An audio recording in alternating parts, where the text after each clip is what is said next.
I never wanted to be the kind of man who doubted his wife. For most of my life, I considered jealousy and suspicion beneath me. Something for insecure people, not for someone like me. My name is James, and for 12 years I believed I was happily married to the love of my life, Sophie. Now I know better. It started slowly, almost imperceptibly.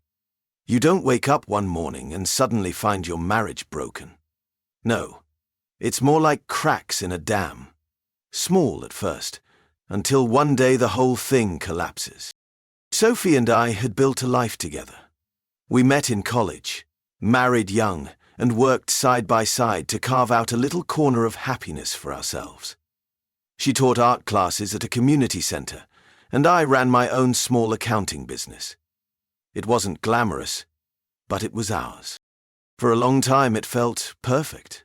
But now, looking back, I can see the exact moment the cracks began to form. It was a Thursday evening, sometime in mid-October. I remember because the leaves had just started turning, and Sophie always loved autumn. That night, I'd come home earlier than usual, eager to surprise her. I picked up a bottle of her favorite red wine on the way, imagining the look on her face when she saw me walk through the door. But when I got home, the house was empty. The kitchen was spotless, no dinner simmering on the stove. Sophie's car was gone. I didn't think much of it at first. She'd probably run to the store or stayed late at the center to clean up after a class. I sent her a text. "Hey, just got home early. Where are you?" An hour passed, then 2. No response. By 9 p.m. I was pacing the living room, the unopened bottle of wine mocking me from the table. I tried calling her. Straight to voicemail. When she finally walked through the door, around 10, her cheeks were flushed, her hair slightly disheveled. She froze for a moment when she saw me, like she hadn't expected me to be there. "James, what are you doing home so early?" "I thought I'd surprise you," I said, my voice even. "Where have you been?" Her hesitation was brief, but I noticed it. "Oh, just out with the girls. Emily, Karen, you know. Wine and gossip." "Your phone was off," I said, watching her carefully. She laughed lightly, brushing past me. "It died. You know how bad I am at keeping it charged." She kissed my cheek and disappeared into the bedroom to shower. I stared after her, a strange unease settling in my chest. Over the next few weeks, things started to shift in subtle ways. Sophie became distant. She started staying out later, always with the same excuse, just the girls. She laughed a little less, stopped asking about my day, and spent more time on her phone.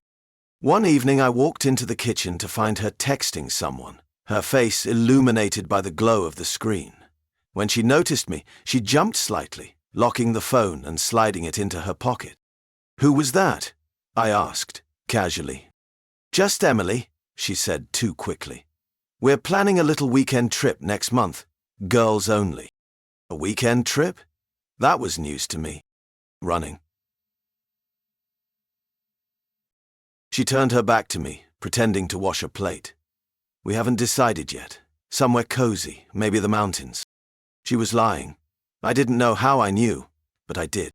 The weeks dragged on, each one worse than the last. I started noticing more. New clothes that she never wore around me, perfume I'd never smelled before, and that distant look in her eyes whenever we spoke. I began to question myself. Was I imagining it? Was I becoming paranoid? Then came the night that shattered everything. Sophie had told me she was going to an art exhibition with her friends. I didn't believe her. Something inside me snapped, and, for the first time in my life, I did something I never thought I'd do. I followed her. She left the house around 6, wearing a dress I'd never seen before, red and fitted, the kind of thing you wear to impress someone. I waited 10 minutes, then grabbed my keys and followed her car at a safe distance. She didn't drive toward the art district. Instead, she took a series of turns that led her out of town, down a quiet road surrounded by trees. My pulse was pounding as I turned off my headlights, trailing far enough behind that she wouldn't notice. Finally, she pulled into the parking lot of a small upscale restaurant. I parked across the street and watched. My hands were shaking, my breath shallow. Sophie stepped out of the car, smoothed her dress, and walked inside. A moment later, a man appeared. He was tall, well-dressed, and confident. The kind of man I'd always hated. He smiled when he saw her, leaning in to kiss her on the cheek as they walked in together. My world tilted. I don't remember how long I sat in the car, staring at the restaurant. Part of me wanted to burst inside, to scream, to demand answers. But I couldn't move. My body felt numb, my mind a swirling mess of disbelief, rage, and heartbreak. Eventually, they came out. It was late and the parking lot was nearly empty.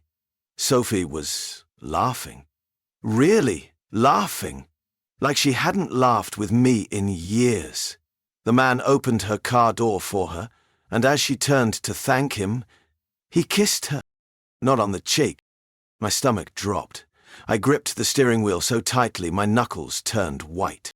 When they finally drove off, I sat there in the dark, the silence of the night pressing down on me. When Sophie came home, hours later, I was sitting on the couch, waiting. She froze in the doorway when she saw me. "James," her voice wavered. "Why are you up?" "Sit down," I said quietly. She hesitated, then walked to the chair across from me. I stared at her, taking in the woman I thought I knew, the woman I now realized I didn't know at all. "Where were you tonight?" She swallowed hard. "I told you." "Don't lie to me, Sophie," he growled. She scoffed and tried to turn away. "No." Her face crumpled, tears spilling over. "I'm sorry, James," she whispered. "I'm so sorry." He stared into her face. "How long?" I asked, my voice hollow. 6 months, she admitted. "I didn't mean for it to happen. It just did." Those words, "it just happened," felt like a slap in the face. "And I'll be running. A client," she said softly. "From the art center." I laughed bitterly. "So, while I've been sitting here, trying to fix whatever's wrong with us, you've been sneaking around with him." She cried harder, but I felt nothing. Sophie moved out the next day. The house feels empty now, but I prefer the silence to the lies. People tell me time heals all wounds, but I don't believe that. Some wounds leave scars so deep you carry them forever. I still think about that night sometimes. About the man, about the kiss, about the way Sophie looked at him. She never looked at me that way.